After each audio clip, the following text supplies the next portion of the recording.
বিসমিল্লাহির রহমানির রহিম।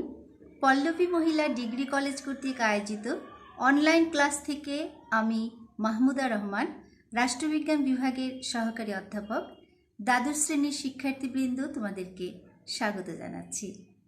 শিক্ষার্থীরা, আশা করি আল্লাহর রহমতে তোমরা সবাই সুস্থ রয়েছ।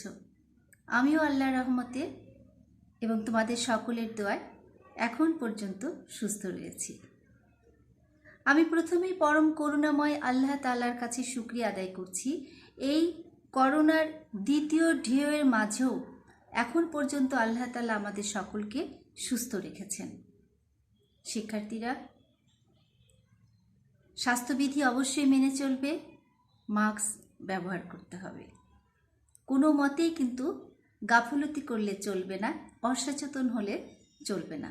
তোমরা সবাই সচেতন থাকো এবং আশেপাশে যারা আছেন তাদের সবাইকে স্বাস্থ্যবিধি মেনে চলতে উৎসাহিত করো। আমরা সবাই যদি যথাযথভাবে স্বাস্থ্যবিধিসমূহ মেনে চলি তাহলে ইনশাল্লাহ আল্লাহ তাআলা অবশ্যই এই মহামারী থেকে আমাদেরকে রক্ষা করবে। তো শিক্ষার্থীবৃন্দ, এসো তাহলে আমরা আমাদের পাঠ শুরু করি। আমি আজ তোমাদের বরাবরের মতোই পরিণতির দ্বিতীয় পত্রের চতুর্থ অধ্যায় নিয়ে আজকে আলোচনা করব। গত ক্লাসেও আমি চতুর্থ অধ্যায় নিয়ে আলোচনা করেছিলাম, আজকে বাদবাকিটুকু সব শেষ করে দেব। চতুর্থ অধ্যায় রয়েছে আমাদের বাংলাদেশের সংবিধান। আমরা একটু চার্টে দেখে নিই। আমাদের আজকের আলোচনার বিষয়বস্তু চতুর্থ অধ্যায় বাংলাদেশের সংবিধান। সংবিধান কি? একটি দেশকে সুষ্ঠু সুশৃঙ্খলভাবে পরিচালিত করতে গেলে কিছু নিয়ম কানুনের প্রয়োজন হয়। এই নিয়ম কানুনের সমষ্টিকে বলা হয় সংবিধান। সংবিধানের দ্বারাই কিন্তু একটি রাষ্ট্র স্বরূপ সম্পর্কে বোঝা যায়, অর্থাৎ রাষ্ট্রটা কি প্রকৃতি। আমরা আয়নায় দেখলে যেমন আমাদের চেহারার প্রতিচ্ছবিটা দেখতে পাই, নিজেদের প্রতিচ্ছবি দেখতে পাই, ঠিক তেমনি সংবিধানের দিকে তাকালে রাষ্ট্রের প্রতিচ্ছবি অর্থাৎ রাষ্ট্রের স্বরূপটা বুঝতে পারা যায়। তাই সংবিধানকে রাষ্ট্রের দর্পণও বলা হয়ে থাকে। বিশ্বের সকল দেশেই সংবিধান রয়েছে। সংবিধান হয়তো প্রকারভেদ আছে, বিভিন্ন দেশের সংবিধান হয়তো বিভিন্ন প্রকৃতির, কোথাও লিখিত কোথাও অলিখিত, আবার সংশোধন পদ্ধতির ভিত্তিতেও একে প্রকারভেদ করা হয়ে থাকে, সুপরিবর্তনীয় দুষ্পরিবর্তনীয়। আজকে আমরা আমাদের সংবিধান নিয়ে আলোচনা করব। গত ক্লাসেও আমরা সংবিধানের বৈশিষ্ট্য নিয়ে আলোচনা করেছি, তোমাদের মনে আছে কিনা জানি না, আমি আরেকটু এ বিষয়ে তোমাদেরকে বলে দিচ্ছি। বাংলাদেশের সংবিধান প্রণয়ন করা হয় কার্যকর হয় 1972 সালের 16 ডিসেম্বর থেকে। যখন দেশ নতুন স্বাধীনতা লাভ করলো তখন কিন্তু আমাদের নিজস্ব কোনো সংবিধান ছিল না। কোনো নতুন দেশের কি কোনো সংবিধান থাকে না, এটাকে তৈরি করতে হয়, প্রণয়ন করতে হয়। আমাদেরও ওরকম দেশ স্বাধীনতার পর সদ্য স্বাধীনতা প্রাপ্ত একটি দেশ, আমাদের সেই পুরনো নিয়মকানুন অনুযায়ী দেশ চলছিল যতদিন না সংবিধানটা প্রণয়ন করা হয়। তারপর আমাদের সংবিধান প্রণয়ন কমিটির মাধ্যমে সংবিধানের খসড়া তৈরি করা হয়। জাতীয় সংসদের এই খসড়া বিলটি পাশ হওয়ার পর রাষ্ট্রপতির স্বাক্ষরের মাধ্যমে কার্যকরী হয়। মাত্র এক বছরের মাথায় আমরা দেখো 1971 সালের 16 ডিসেম্বর দেশ স্বাধীন হলো, আর 1972 সালের 16 ডিসেম্বর আমরা এই সংবিধানটাকে কার্যকরী করতে সক্ষম হলাম। এই সংবিধানের কিছু বৈশিষ্ট্য রয়েছে, যেমন বাংলাদেশের সংবিধান লিখিত প্রকৃতির সংবিধান। এটা লিখিত আকারে রয়েছে। এখানে সংবিধান 11টি ভাগে বিভক্ত, 4টি তফসিল, 153টি অনুচ্ছেদ রয়েছে এতে। তারপরে আমাদের সংবিধান হচ্ছে ওই সংশোধন পদ্ধতি অনুযায়ী দুষ্পরিবর্তনীয় সংবিধান। সাধারণ আইনের মতো অতি সহজে এই সংবিধানকে পরিবর্তন করা যায় না। সংবিধান পরিবর্তন করতে গেলে 2/3 সংখ্যাগরিষ্ঠতার প্রয়োজন রয়েছে জাতীয় সংসদ সদস্যদের। কাজে আমাদের দেশের সংবিধান হচ্ছে দুষ্পরিবর্তনীয়। তবে এই সংবিধান একেবারেই যে সুপরিবর্তন আবার একেবারেই যে দুষ্পরিবর্তনীয় তা নয়, তবে পদ্ধতি অনুযায়ী এটাকে দুষ্পরিবর্তনীয় বলা হয়ে থাকে। তারপরে ধরো আমাদের 1 কেন্দ্রিক শাসন ব্যবস্থা। আমাদের দেশ হচ্ছে কি এককেন্দ্রিক সরকার, তাই না? এখানে তো যুক্তরাষ্ট্রীয় সরকার নেই, আমাদের কি প্রদেশ আছে? নেই, আমাদের হচ্ছে এককেন্দ্রিক সরকার, এটাও আমাদের একটি সংবিধানের বৈশিষ্ট্য। তারপরে এক কক্ষ বিশিষ্ট আইনসভা, আমাদের আইনসভা হচ্ছে এক কক্ষ। আমরা জানি আইনসভার কয়টা কক্ষ থাকে? এক কক্ষও থাকে, আবার দ্বিকক্ষও থাকে। দ্বিকক্ষ মানে দুটি কক্ষ। তা আমাদের দেশের যে আইনসভা, অর্থাৎ আমাদের জাতীয় সংসদ, তাই না? জাতীয় সংসদ হচ্ছে কি আইনসভা না? আমাদের আইনসভার নাম হচ্ছে জাতীয় সংসদ। এই জাতীয় সংসদ হচ্ছে এক কক্ষ বিশিষ্ট। তারপরে আমাদের রাষ্ট্রের সংবিধানের 4টি মূল নীতি আছে। এটি একটি উল্লেখযোগ্য বৈশিষ্ট্য আমাদের। এই যে জাতীয়তাবাদ, গণতন্ত্র, ধর্মনিরপেক্ষতা, সমাজতন্ত্র, এই 4টি হচ্ছে আমাদের রাষ্ট্রের মূলনীতি। আমরা যতই নীতি নির্ধারণ করি না কেন, এই 4টা মূলনীতির আদর্শকে সমুন্নত রেখে আমরা আমাদের নীতি, রাষ্ট্রীয় নীতি সমূহ নির্ধারণ করে থাকি। তারপরে তোমার সংবিধানের প্রাধান্য, সাধারণ আইন আর সাংবিধানিক আইনের ক্ষেত্রে যদি আমরা তুলনা করতে চাই, তাহলে আমাদের প্রাধান্য আমরা কাকে দিব? দুটোর মধ্যে সাংবিধানিক আইনকে। তার মানে সংবিধানের প্রাধান্য রয়েছে এখানে। মৌলিক অধিকার, আমাদের সংবিধানে যে আমাদের মৌলিক অধিকার কাকে বলে? বেঁচে থাকার জন্য অত্যাবশ্যকীয় মূল যে অধিকারগুলো রয়েছে সেটাই হচ্ছে মৌলিক অধিকার। অর্থাৎ অন্ন, বস্ত্র, শিক্ষা, চিকিৎসা, এগুলো সব কি আমাদের বাসস্থান, এগুলো হচ্ছে মৌলিক অধিকার। বেঁচে থাকার জন্য যেটা অত্যন্ত প্রয়োজনীয়, এই মৌলিক অধিকারগুলো আমাদের সংবিধানে উল্লেখ রয়েছে। তারপরে আমাদের বিচার বিভাগের কথা, স্বাধীনতা, সেটাও আমাদের সংবিধান উল্লেখ রয়েছে। আমাদের সর্বোচ্চ আদালত সুপ্রিম কোর্ট, এই সুপ্রিম কোর্ট আপিল বিভাগ, হাইকোর্ট বিভাগ নিয়ে গঠিত। তারপরে জেলা পর্যায়ে আমাদের আদালত রয়েছে। তারপরে আমাদের ন্যায়পাল, সরকারি কর্মকর্তা কর্মচারীদেরও যে সেই বিরুদ্ধে কোনো অভিযোগ উত্থাপিত হলে সেটা মীমাংসা করা কে করে? ন্যায়পাল, তাই না? তা এই তারপরে প্রশাসনিক ট্রাইব্যুনাল ইত্যাদি অনেক বৈশিষ্ট্য আমাদের সংবিধানে রয়েছে। আমরা অনেক সময় কি বলি যে সংবিধানের উত্তম সংবিধান, তাই না? উত্তম মানে কি? ভালো সংবিধান। অর্থাৎ যে সংবিধানের ভালো দিকগুলো রয়েছে, অধিকাংশ বৈশিষ্ট্যগুলোই জনগণের জন্য ভালো, সেই সংবিধানকেই বলা হয় উত্তম সংবিধান। আমরা যখন কাউকে বলি ভালো, এই মেয়েটা খুব ভালো, এই ছেলেটা খুব ভালো, কি করে বলি? যে তার মাঝে যে গুণাবলীগুলো রয়েছে, তার অধিকাংশ গুণাবলীগুলি মানে বৈশিষ্ট্যগুলি তার ভালো। একটা মানুষের সবই যে ভালো তা না, কারণ ভালো মন্দ নিয়েই তো আমরা মানুষ, তাই না? প্রত্যেকেরই ভালো মন্দ রয়েছে, কিন্তু যার ভালো দিকটা বেশি তাকেই বলা হয় ভালো মানুষ, তাই না? আর যার খারাপ দিকটা বেশি তাকে বলা হয় মন্দ বা খারাপ। তো এই যে আমরা উত্তম সংবিধান বলি, সংবিধানের এরকম বৈশিষ্ট্যগুলো যে গুণাবলীগুলো বেশি রয়েছে সেটাকে আমরা উত্তম সংবিধান বলি। তো সংবিধানের যে উত্তম সংবিধানের যে বৈশিষ্ট্য সেগুলো যদি আমরা খেয়াল করি, তাহলে সেই আলোকে কি আমরা আমাদের দেশের সংবিধানকে উত্তম বলবো? দেখি তো আমরা যে আমাদের দেশের সংবিধান কি লিখিত আকারে রয়েছে, তাই না? অধিকাংশ, আর পৃথিবীর এমন কোনো দেশ নেই যে দেশের সংবিধান সবটুকুই লিখিত বা সবটুকুই অলিখিত। অধিকাংশ বিধিবিধানগুলো যদি লিখিত আকারে থাকে তাকেই বলা হয় লিখিত সংবিধান। আর যে সংবিধানের অধিকাংশ ধারাগুলো প্রচলিত প্রথা, রীতি নীতি, আচার অনুষ্ঠান, ঐতিহ্যের মাধ্যমে গড়ে ওঠে তাকেই বলা হয় অলিখিত সংবিধান। তো এই দিক দিয়ে বিবেচনা করলে আমাদের দেশেরটা লিখিত সংবিধান। তো লিখিত সংবিধান যদি কোনটা শাসকের ক্ষমতা, কোনটা শাসিতের অধিকার, এগুলো যদি সুস্পষ্টভাবে থাকে, তাহলে শাসক আর শাসিতের মধ্যে কোনো মনোমালিন্য হওয়ার সুযোগ থাকে না। তো এই দিক দিয়ে উত্তম সংবিধানের একটি বৈশিষ্ট্য হচ্ছে লিখিত সংবিধান। তারপরে সংশোধন পদ্ধতি যদি সুপরিবর্তনীয় হয়, তাহলে কি শাসক গোষ্ঠী তাদের ইচ্ছা মাফিক, তাদের খেয়াল খুশি মতো যখন তখন সংবিধানকে পরিবর্তন করে তাদের শাসন কার্যের সুবিধার্থে ব্যবহার করে। এতে কি হয়? সংবিধানের মানে মৌলিকত্বটাই নষ্ট হয়ে যায়। তো সেই দিক দিয়ে বিবেচনা করলে আমাদের দেশের সংবিধানও কি দুষ্পরিবর্তন সংবিধান, তবে একেবারেই যে দুষ্পরিবর্তনীয় তা না, হ্যাঁ, দুইয়ের মাঝামাঝি। তারপরে আমাদের সংবিধান সুস্পষ্ট, কোনো অস্পষ্টতা নাই, আর এটা যে খুব বড় আকারে তা না, আবার খুব ক্ষুদ্রও না, এটা মোটামুটি। তো সব মোটামুটি যদি আমরা উত্তম সংবিধানের বৈশিষ্ট্যগুলো দেখি, তাহলে আমাদের বাংলাদেশের সংবিধানকে আমরা এই উত্তম সংবিধানের বৈশিষ্ট্য অনুযায়ী বাংলাদেশের সংবিধানকে একটি উত্তম সংবিধান বলে আখ্যায়িত করতে পারি। এখন আমরা আলোচনা করব বাংলাদেশের সংবিধানের সংশোধন পদ্ধতি। সংশোধন কিভাবে করা যায়, আমরা কিভাবে সংবিধানকে সংশোধন করব।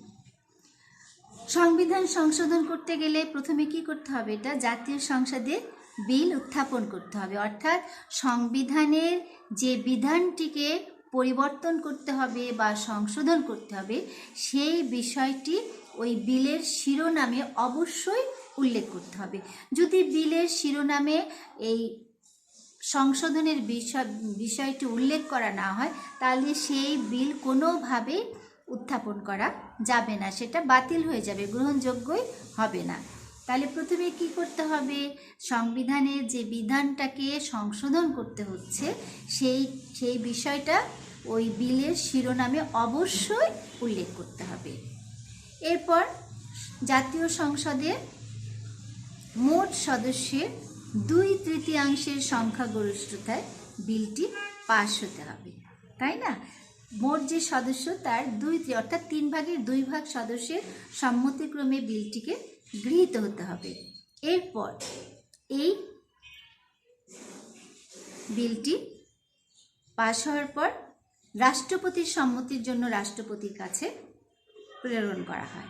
রাষ্ট্রপতি তাতে 7 দিনের মধ্যে সম্মতি দিবেন। তিনি যদি সম্মতি 7 দিনের মধ্যে না দিয়ে থাকেন, তাহলে 7 দিন অতিবাহিত হওয়ার পর এটি অটোমেটিক আইনে পরিণত হয়ে যাবে। তাহলে সংশোধন পদ্ধতিটি তোমরা বুঝতে পেরেছো কিভাবে আমরা আমাদের দেশের সংবিধানকে সংশোধন করা হয়। এখন আমরা এই যে আমাদের সংবিধান 1972 সালের 16 ডিসেম্বর থেকে কার্যকরী হয়েছে, আর আজকে হচ্ছে 2021 সাল, এর মধ্যে তো আমাদের সংবিধান অনেকবার সংশোধন করা হয়েছে। তো সেই সংশোধনীগুলো নিয়ে আমরা একটু বিস্তারিত আলোচনা করব।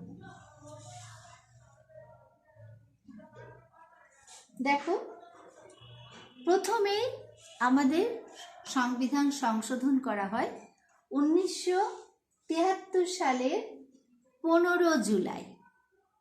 1973 সালের 15 জুলাই, অর্থাৎ সংবিধানটা তো ওই যে আগে বলেছি বিল আকারে উত্থাপন করতে হবে জাতীয় সংসদে, সেখানে 2/3 পাশ হওয়ার পর রাষ্ট্রপতির কাছে, রাষ্ট্রপতি এটাকে অনুমোদন দিয়েছেন, এই প্রথম সংশোধনীটা অনুমোদন দিয়েছেন উনি 1973 সালের 15 জুলাই। এই প্রথম সংশোধনীটার মূল বিষয় কি ছিল সেটা আমরা একটু জানি। 1971 সালে মুক্তিযুদ্ধ চলাকালীন গণহত্যা, যুদ্ধ অপরাধে লিপ্ত পাকিস্তানি সৈন্যসহ তাদের সহযোগী এদেশের অন্যান্যের বিচার করার জন্য এই সংশোধনী আইন প্রণীত হয়। অর্থাৎ এই যে 1973 সালের 15 জুলাই সংবিধানের যে প্রথম সংশোধনীটা আনা হয়েছিল, সেটা কিসের জন্যে এই আইনটা প্রণয়ন করা হয়েছিল? ওই যে মুক্তিযুদ্ধ চলাকালীন যে গণহত্যা, আমরা জানি আমাদের সেই স্বাধীনতা সংগ্রামে কী পরিমাণে গণহত্যা করা, তাই না? 30 লক্ষ শহীদের বিনিময়ে আমরা আমাদের এই দেশের স্বাধীনতা অর্জন করেছি। তো এই যে গণহত্যা, তারপরে আরও যুদ্ধাপরাধ, খালি যে গণহত্যা করেছে তা তো না, কত অগ্নিসংযোগ, লুণ্ঠন, মানুষের ঘরবাড়ি জ্বালিয়ে দেওয়া, এই যে অপরাধ, এই অপরাধ যে শুধু পাকিস্তানি সৈন্যরাই করেছে তা না, তাদেরকে কিন্তু আমাদের এদেশের অনেক মানুষ যারা স্বাধীনতা যুদ্ধের বিরোধী ছিল, তারা তাদের সহযোগী, তাই এই গণহত্যা, এই অপরাধ প্রবণতা আরও বেশি হয়েছিল। তো বাংলাদেশের যারা যে সমস্ত ব্যক্তিরা তাদেরকে সহযোগিতা করেছিল তারা এবং ওই সেই পাকিস্তানি হানাদার বাহিনী, সেই সৈন্যবাহিনীর বিচার করার জন্যই এই সংশোধনী আইনটি প্রণীত হয়। এই সংশোধনীর ফলে মুক্তিযুদ্ধের গণহত্যা, যুদ্ধ অপরাধের বিচার করার জন্য যত অসুবিধা ছিল সব দূর হয়ে যায়। এর পরবর্তীতে আমরা দেখছি সংবিধানের দ্বিতীয় সংশোধনী। এটাও কিন্তু 1973 সালে হয়েছিল। সেটা কীরকম? এই 1973 সালের 15 জুলাই হলো প্রথম সংশোধনী, আর দ্বিতীয় সংশোধনীটা হলো 1973 সালের সেপ্টেম্বরের 22 তারিখ রাষ্ট্রপতির স্বাক্ষর। অর্থাৎ তার আগেই বিলটি উত্থাপিত হয়েছে জাতীয় সংসদে, তারপরে জাতীয় সংসদের সদস্য কর্তৃক এটা গৃহীত হয়েছে, কিন্তু রাষ্ট্রপতির অনুমতি লাভ করেছে 22 সেপ্টেম্বর 1973 সালের 22 সেপ্টেম্বর দ্বিতীয় সংশোধনী করা হয়। এই সংশোধনীর বিষয়বস্তু ছিল জরুরি অবস্থা ঘোষণা করার ক্ষমতা রাষ্ট্রপতিকে প্রদান করা হয়। এই সংশোধনীর মাধ্যমে রাষ্ট্রের জরুরি অবস্থা ঘোষণা করার ক্ষমতাটা রাষ্ট্রপতির হাতে প্রদান করা হয়। কী জন্যে করা হয়েছিল? যে যদি জাতীয় সংসদের মাধ্যমে এগুলো করতে হয় তাহলে অধিবেশন ডাকতে হবে, করতে হয়, একটু সময়ের প্রয়োজন হয়, তাই না? কিন্তু দেখা গেল দেশের অভ্যন্তরে কোনো গোলযোগ দেখা দিয়েছে বা বহির্বিশ্বের আক্রমণে দেশের অর্থনৈতিক অবস্থা ক্ষতি হচ্ছে, ভেঙে পড়ছে। ঠিক এই অবস্থায় মোকাবেলা করার জন্য রাষ্ট্রপতি যাতে তড়িৎ গতিতে ব্যবস্থা নিতে পারে, তাই জরুরি অবস্থা ঘোষণা করার ক্ষমতা রাষ্ট্রপতির হাতে প্রদান করা হয় এই দ্বিতীয় সংবিধানের দ্বিতীয় সংশোধনীর মাধ্যমে। তবে রাষ্ট্রপতি যেমন ঘোষণা প্রদান করে এই জরুরি অবস্থা ঘোষণা করছেন আদেশ প্রদান করে, ঠিক তেমনি আবার পরবর্তীতেও ঘোষণা প্রদানের মাধ্যমে এটাকে প্রত্যাহার করতে হবে। এর মাঝে কিন্তু আবার জাতীয় সংসদে এটাকে অনুমোদিত হতে হবে। যদি জাতীয় সংসদের মাধ্যমে এই জরুরি অবস্থার ঘোষণাটাকে অনুমোদিত করা না যায়, তাহলে 120 দিন পরে এটা অটোমেটিক বাতিল হয়ে যাবে। এটাই ছিল আমাদের দ্বিতীয় সংশোধনী। এরপরে সংবিধানের তৃতীয় সংশোধনী যেটা হলো, সেটা হলো 1974 সালের 27 নভেম্বর। 74 সালের 27 নভেম্বর এটি ছিল একটি সীমান্ত চুক্তি সংক্রান্ত সংশোধনী। তৎকালীন বাংলাদেশের প্রধানমন্ত্রী আমাদের জাতির জনক বঙ্গবন্ধু শেখ মুজিবুর রহমান এবং ভারতের তৎকালীন প্রধানমন্ত্রী ইন্দিরা গান্ধীর সাথে একটি সীমান্ত চুক্তি স্বাক্ষরিত হয় 1974 সালের মে মাসের, তারিখটা সম্ভবত 14ই মে হবে। আর এই যে চুক্তিটি স্বাক্ষরিত হলো সীমান্ত চুক্তি, এটাকে আবার জাতীয় সংসদের অনুমোদনের প্রয়োজন হয়। তখন জাতীয় সংসদে এটা অনুমোদিত হয়ে রাষ্ট্রপতির অনুমতি লাভ করে 1974 সালের 27 নভেম্বর। এবং এই সংশোধনীটাই, এই সীমান্ত চুক্তি সংক্রান্ত সংশোধনীটি বাংলাদেশের সংবিধানের তৃতীয় সংশোধনী নামে পরিচিত। এরপরে আসছি আমরা সংবিধানের চতুর্থ সংশোধনী। চতুর্থ সংশোধনী হয়েছিল 1975 সালের 25 জানুয়ারি। এই সংশোধনীর মাধ্যমে রাষ্ট্রপতি শাসিত সরকার ব্যবস্থা প্রবর্তিত হয়, একদলীয় শাসন ব্যবস্থার প্রবর্তন করা হয়, তারপরে তোমার উপরাষ্ট্রপতির পদ সৃষ্টি করা হয়, বিচারপতিদের নিয়োগের ক্ষমতা, তাদের অসদাচরণ, তাদের অসামর্থ্যের কারণে অপসারণ ক্ষমতাও রাষ্ট্রপতির হাতে প্রদান করা হয়। তারপরে যে একটি দল গঠন করা হয়, সেই দলটার নাম তো তোমরা সবাই জানো না, বাংলাদেশ কৃষক শ্রমিক আওয়ামী লীগ, বাকশাল সংক্ষেপে যেটাকে বলা হতো বাকশাল। এই একদলীয় শাসন বাকশাল প্রবর্তন করা হয়েছিল। সেই সাথে আবার জাতীয় সংসদে তারা যখন ওই সময় যারা সদস্য ছিলেন তাদের সবাইকে জাতীয় দলে যোগদানের জন্য রাষ্ট্রপতি আদেশ জারি করেন একটা নির্ধারিত সময়ের মধ্যে। যদি এই নির্ধারিত সময়ের মধ্যে কেউ যোগদান না করে তাহলে তার জাতীয় সংসদের সদস্যপদ বাতিল হয়ে যাবে এবং পরবর্তীতে তিনি রাষ্ট্রপতি বা জাতীয় সংসদের কোনো নির্বাচনে নির্বাচিত হতে পারবেন না। তবে এই যে ব্যবস্থাগুলো করা হয়েছিল সেই সময়ের প্রেক্ষাপটের ভিত্তিতেই করা হয়েছিল, কারণ দেশে তখন বেশ অরাজকতা, বিশৃঙ্খলা, তারপরে দুর্নীতি এগুলো বেশ বেড়ে গিয়েছিল। এই জন্য ক্ষমতাটা এককভাবে যদি এটাকে নিয়ন্ত্রণ করা যায় তাহলে এই দেশের সুশৃঙ্খল শাসন ব্যবস্থা ফিরিয়ে আনা খুব সহজতর হতো। এইরকম একটা পটভূমির কারণেই কিন্তু সেই দিন একদলীয় শাসন ব্যবস্থা প্রবর্তন করা হয়েছিল। এরপরে আমরা দেখছি পঞ্চম সংশোধনী। এই পঞ্চম সংশোধনী হয়েছিল 1979 সালের 6 এপ্রিল এটি অনুমোদিত হয়েছিল। 1975 আমরা সবাই জানি যে 1975 সালে 15ই আগস্ট বঙ্গবন্ধুকে সপরিবারে হত্যা করা হয়েছিল। তো এই যে বঙ্গবন্ধুকে হত্যা করা হলো 15ই আগস্ট, তখন কি দেশে সামরিক শাসন জারি করা হয়েছিল না এই যে সেনা অভ্যুত্থানের মাধ্যমে। তো এই 15ই আগস্ট 1975 সালের 15ই আগস্ট থেকে শুরু করে 1979 সালের এপ্রিলের 5 তারিখ পর্যন্ত সামরিক শাসন বলবৎ ছিল। এই যে এতদিন সামরিক শাসনের অধীনে যে সমস্ত কর্মকাণ্ড ঘটেছে, অর্থাৎ সেই বঙ্গবন্ধু হত্যা যত কিছু যা ঘটেছে সব কিছুকে বৈধ করা হয় এই সংশোধনীর মাধ্যমে, এবং বলা হয় যে এই সামরিক শাসনের কর্মকাণ্ডের বিরুদ্ধে কোনো আদালতে কোনো মামলা করা যাবে না। আরও সংশোধনী করা হয়েছিল পঞ্চম সংশোধনীতে, যে আমাদের সংবিধানের যে প্রস্তাবনা আছে সে প্রস্তাবনার শুরুতেই সংযোজন করা হলো বিসমিল্লাহির রহমানির রাহিম। তারপরে আমাদের যে 4টা মূলনীতি রয়েছে এই মূলনীতির মধ্যে 3টির মধ্যে একটু পরিবর্তন আনা হয়। যেমন জাতীয়তাবাদে ছিল বাঙালি জাতীয়তাবাদ, এই বাঙালি জাতীয়তাবাদের পরিবর্তে বাংলাদেশি জাতীয়তাবাদ সংশোধনীর মাধ্যমে করা হয়, প্রবর্তন করা হয়।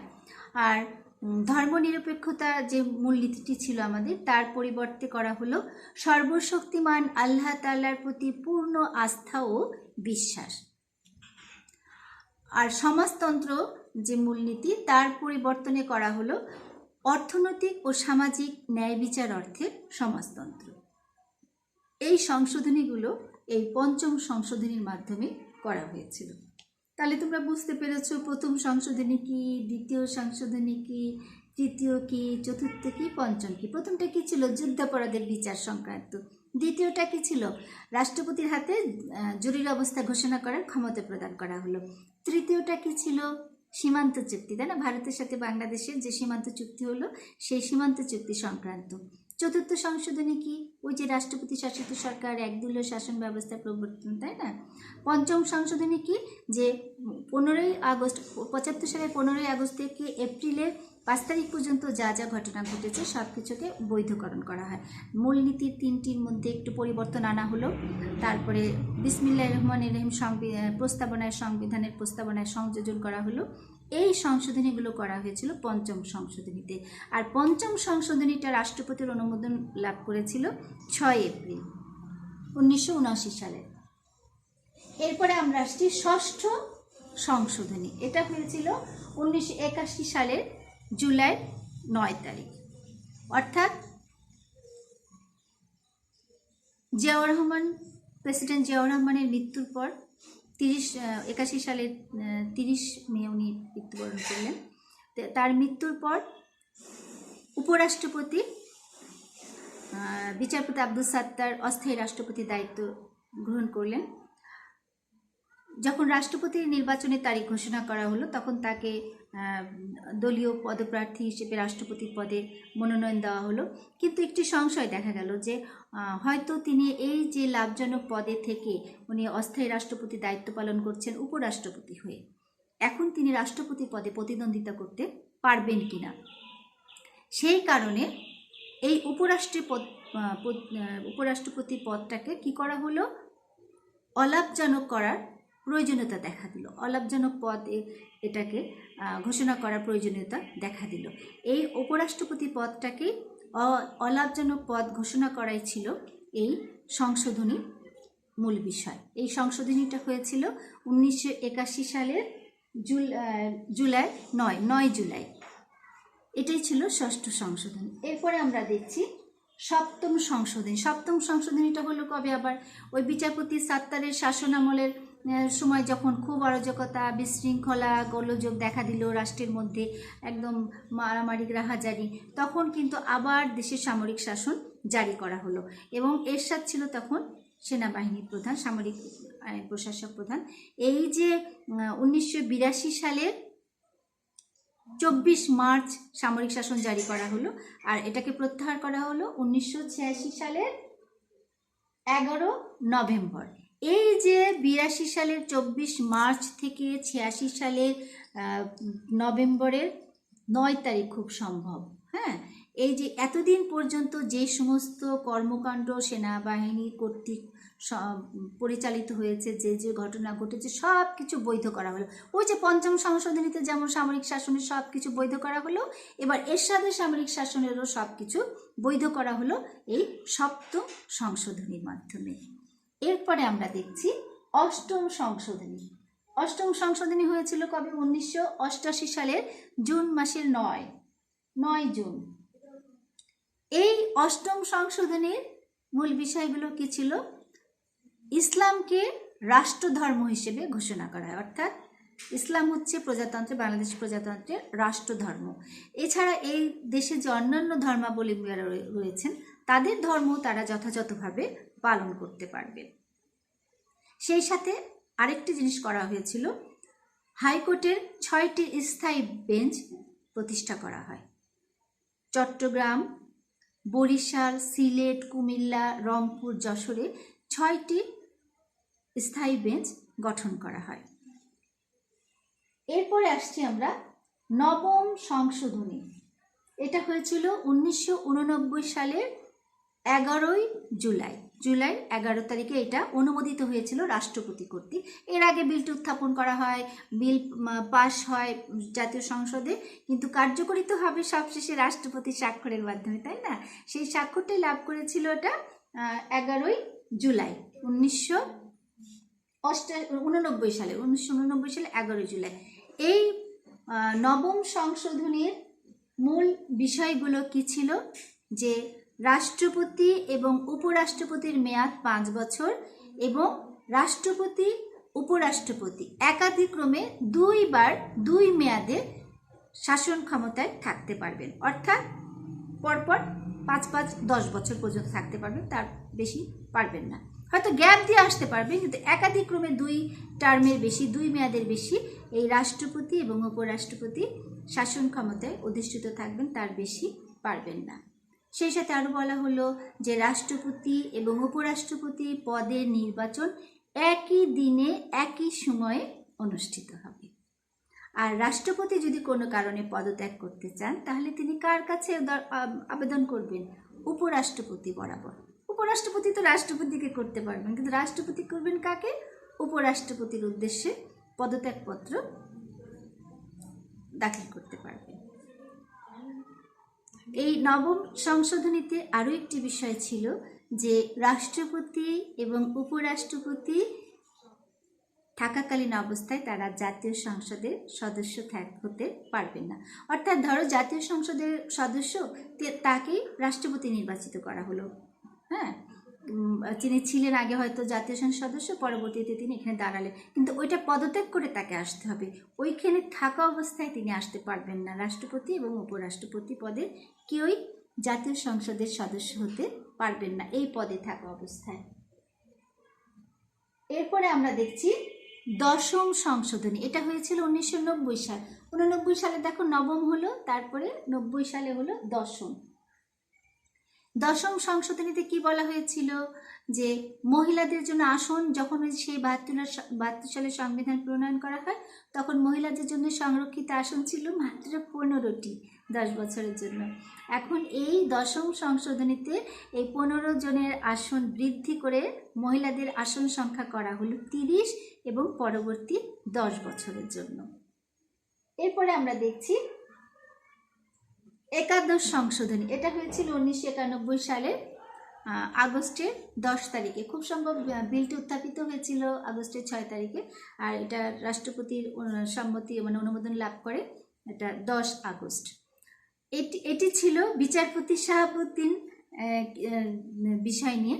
কারণ তখন ওই যে এরশাদ সরকারের পতনের পর যখন সব দল মিলে নির্বাচন অনুষ্ঠিত হলো, সেই 90 নির্বাচনে, সেই 90 নির্বাচন, ওই সময় কিন্তু সব দল কি বলেছিল যে এরশাদ সরকারের অধীনে তারা কোনো নির্বাচন করবে না, তারা তত্ত্বাবধায়ক সরকার। এখন তত্ত্বাবধায়ক সরকার কি করবে? কোন ব্যক্তি, একটা নিরপেক্ষ ব্যক্তির অধীনে তারা নির্বাচন করবে। তখন সব দল মিলে তারা ঠিক করলো যে প্রধান বিচারপতি যিনি, তিনি এই শাসন ক্ষমতায় থাকবেন এবং নির্বাচন সংক্রান্ত যাবতীয় কাজকর্ম পরিচালনা হবে। এই নির্বাচন শেষ হওয়ার পর যারা নির্বাচিত হবে জনগণের ভোটের মাধ্যমে সংখ্যাগরিষ্ঠতা লাভ করবে, তাদের হাতে ক্ষমতা দিয়ে তার কাজ শেষ। এখন বিচারপতি শাহাবুদ্দিন, তিনি তো সুপ্রিম কোর্টের প্রধান বিচারপতি, তিনি তো বাংলাদেশের প্রধান বিচারপতি, তিনি বললেন যে না, আমি ওই পদে যাব না, কারণ গেলে আমি আর আমার এই বিচারপতি পদে ফিরে আসতে পারবো না।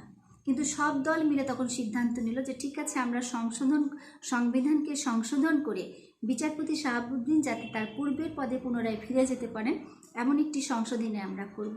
এই একাদশ সংশোধনীটি ছিল ঠিক ওই বিচারপতি শাহাবুদ্দিনের, একমাত্র বিচারপতি শাহাবুদ্দিনের জন্য এই সংশোধনীটি করা হয়েছিল। এতে বলা হয়েছিল তিনি প্রধান বিচারপতি থাকা অবস্থায় এই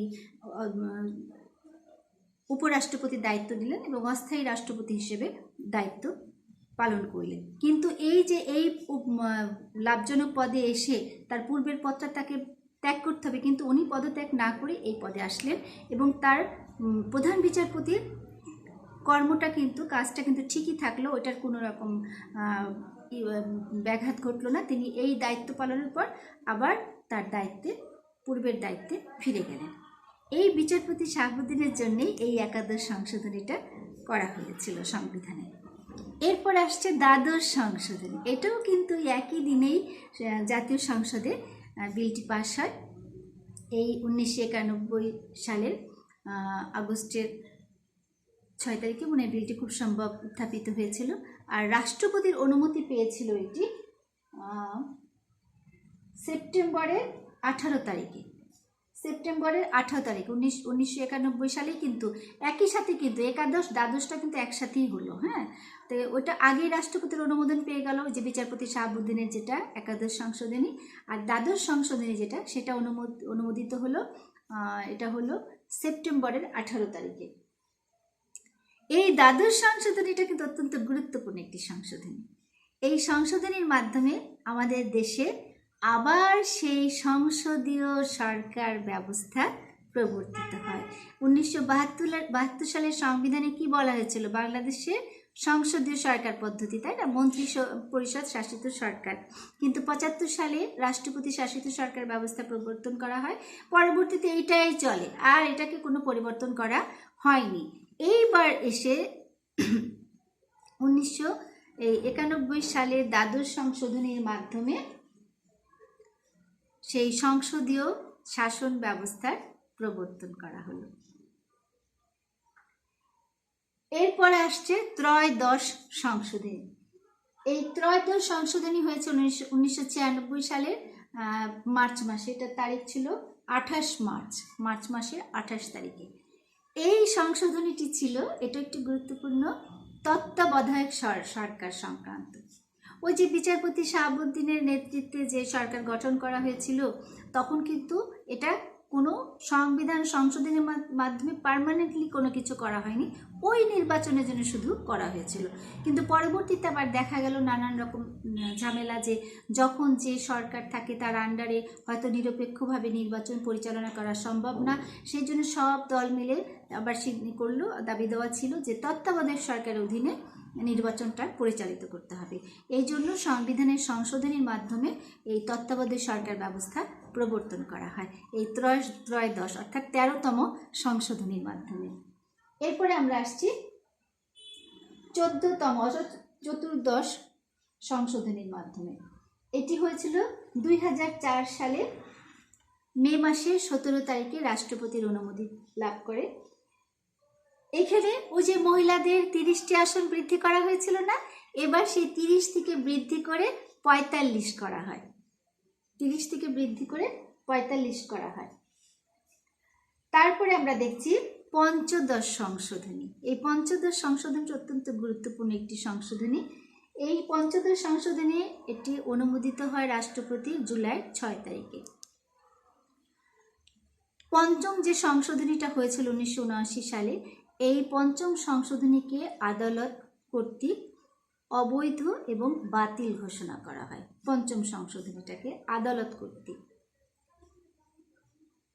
এই আদালতের রায়ের কারণে সংবিধানের সংশোধনের প্রয়োজন হয়। তখন সংবিধান আদালত এই বাতিল করে। সেই সাথে সাথে যে তত্ত্বাবধায়ক সরকার প্রবর্তন করা হয়েছিল ওই 13তম ত্রয়োদশ সংশোধনীতে, সেই তত্ত্বাবধায়ক সরকারটাও বাতিল হয় আদালত কর্তৃক। এইগুলোর জন্য জাতীয় সংসদ দ্বারা সংবিধানের সংশোধনীর প্রয়োজন হয়। তখন পঞ্চদশ সংশোধনীতে এই পঞ্চম সংশোধনী যে আদালত কর্তৃক বাতিল, সেটাকে সংশোধনীর মাধ্যমে বাতিল করা হয়। তারপরে তোমার তত্ত্বাবধায়ক সরকার ব্যবস্থার যে ব্যবস্থা, সেটাকেও বাতিল করা হলো। সেই সাথে যে মূলনীতির মধ্যে পরিবর্তন আনা হয়েছিল, সেইগুলো সংশোধনীর মাধ্যমে সেই 72 সালের সংবিধানে যে মূলনীতি প্রণয়ন করে সেইগুলো আবার প্রবর্তন করা হয়। অর্থাৎ জাতীয়তাবাদ, গণতন্ত্র, ধর্মনিরপেক্ষতা এবং সমাজতন্ত্র, আবার সেই 72 সালের মূলনীতিটি পুনঃপ্রতিষ্ঠিত হয়। এরপরে আমরা দেখছি ষোড়শ সংশোধনী, অর্থাৎ 16তম। তাহলে পঞ্চদশ সংশোধনী কিন্তু আমাদের অত্যন্ত গুরুত্বপূর্ণ একটি সংশোধনী। চতুর্থ সংশোধনী, তারপরে তোমার পঞ্চম সংশোধনী, তারপরে তোমার দ্বাদশ সংশোধনী, ত্রয়োদশ সংশোধনী, পঞ্চদশ সংশোধনী, এগুলো কিন্তু আমাদের খুব গুরুত্বপূর্ণ সংশোধনী। 16তম সংশোধনী অর্থাৎ ষোড়শ সংশোধনী হয় 2014 সালের 22 সেপ্টেম্বর। এটি ছিল বিচারপতিদের নিয়োগ সংক্রান্ত ক্ষমতা, তাদের অপসারণ সংক্রান্ত ক্ষমতা জাতীয় সংসদের হাতে ফিরিয়ে দেওয়া হয়। মাঝখানে কিন্তু সেই 72 সালের সংবিধানে প্রণয়ন করা হয়েছিল, মাঝখানে সংশোধনীর মাধ্যমে এই বিচারকদের অপসারণ, তাদের এইসব ব্যাপারে জাতীয় সংসদের ক্ষমতা রোধ করা হয়েছিল। কিন্তু ষোড়শ সংশোধনীর মাধ্যমে আবার জাতীয় সংসদের হাতে সেই ক্ষমতা ফিরিয়ে দেওয়া হয়। তো এই হলো আমাদের সংশোধনী, সংবিধানের সংশোধনী সমূহ। তো শিক্ষার্থীবৃন্দ, তোমরা নিশ্চয়ই বুঝতে পেরেছ আমাদের সংবিধান কিভাবে সংশোধন করা হয়, কতগুলো সংশোধনী হয়েছে, সংশোধনীগুলো কেন হয়েছে, সেগুলো তোমরা বুঝতে পেরেছ। কাজেই সংবিধানের চ্যাপ্টার আর কোনো অসুবিধা তোমাদের আছে বলে আমার মনে হয় না। সেই সাথে কিন্তু বইটা পড়তে হবে। খালি আমি পড়াবো, তোমরা এক কান দিয়ে শুনবে আর এক কান দিয়ে বের করে দিবে, তাহলে তো হবে না। শিক্ষার্থীরা অবশ্যই বাসায় পড়তে হবে, ভালো করে একটু পড়ো, তাহলে এই সংবিধানের 4র্থ অধ্যায় তোমাদের আর কোনো অসুবিধা নাই। এরপরও যদি তোমাদের কোনো অসুবিধা হয় তাহলে অবশ্যই আমাকে জানাবে, তোমরা কমেন্ট করো, আমি অবশ্যই তোমাদের প্রশ্নের উত্তর দেব। শিক্ষার্থীরা, তোমরা সবাই ভালো থাকো, সুস্থ থাকো এবং সেই সাথে স্বাস্থ্যবিধিসমূহ অবশ্যই মেনে চলবে এবং মাস্ক ছাড়া কেউ বাড়ির বাইরে যাবে না। মাস্ক অবশ্যই ব্যবহার করতে হবে। সবশেষে আমরা সবাই আল্লাহ তাআলার কাছে প্রার্থনা করি, আল্লাহ যেন আমাদের সকলকে এই করোনা থেকে রক্ষা করেন। সবাইকে মঙ্গল কামনা করে আজকের মতো এখানে শেষ করছি। আল্লাহ হাফেজ।